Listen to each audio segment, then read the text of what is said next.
नागपूर जिल्ह्यातील कामठी तालुक्यात खैरी ग्रामपंचायत हद्दीत असलेल्या एका मोठ्या स्क्रॅप गोडाऊनला गुरुवारी भीषण आग लागल्याने परिसरात एकच खळबळ उडाली.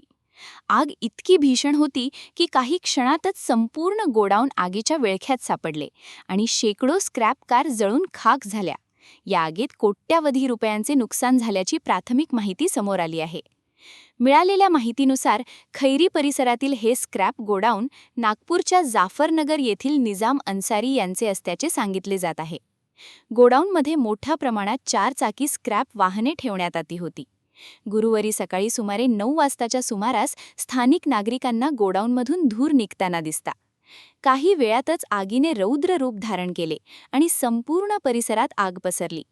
घटनेची माहिती मिळताच स्थानिक नागरिकांनी पोलीस व अग्निशमन विभागाला कळविले. त्यानंतर कामठी नगर परिषद, येरखेडा नगरपंचायत तसेच नागपूर महानगरपालिकेच्या अग्निशमन विभागाच्या 10हून अधिक दमकल गाड्या घटनास्थळी दाखल झाल्या. अग्निशमन दलाचे जवान युद्ध पातळीवर आग विझविण्याचे प्रयत्न करत होते. या भीषण आगीत गोडाऊनमध्ये उभ्या असलेल्या 500हून अधिक स्क्रॅप कार पूर्णपणे जळून खाक झाल्याची माहिती आहे. सुदैवाने अद्याप कोणतीही जीवितहानी झाल्याची माहिती समोर आलेली नाही. दरम्यान आग लागण्याचे नेमके कारण अद्याप स्पष्ट झाले नसून प्रशासनाकडून नुकसानाचा पंचनामा व तपास सुरू आहे.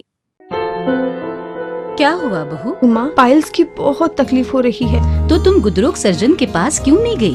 देखो, जैसे हार्ट के लिए हार्ट स्पेशलिस्ट, ब्रेन के लिए ब्रेन स्पेशलिस्ट, तो पाइल्स के लिए पाइल स्पेशलिस्ट क्यों नहीं? स्त्री हो या पुरुष, टॉयलेट में तकलीफ केवल पाइल्स ही नहीं और भी कई प्रकार के गुदरोग तथा कैंसर भी हो सकता है.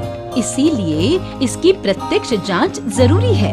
ठीक है माँ, पर जांच के लिए हम जाएंगे कहाँ? वही काले आयुर्वेदिक पाइल्स हॉस्पिटल में. लेकिन माँ, प्रेगनेंसी में पाइल्स की दवाइयाँ? प्रेगनेंसी में आयुर्वेदिक दवाइयाँ सुरक्षित होती है. जनहित में जारी. काळे आयुर्वेदिक पाइल्स हॉस्पिटल, औषधि चिकित्सा तथा सर्जरी ट्रीटमेंट उपलब्ध. हमारा पता उमरेड रोड, दिघौरी बस स्टॉप के पास, नागपुर. अधिक जानकारी के लिए वेबसाइट पर जाएं kalepileshhospital.com.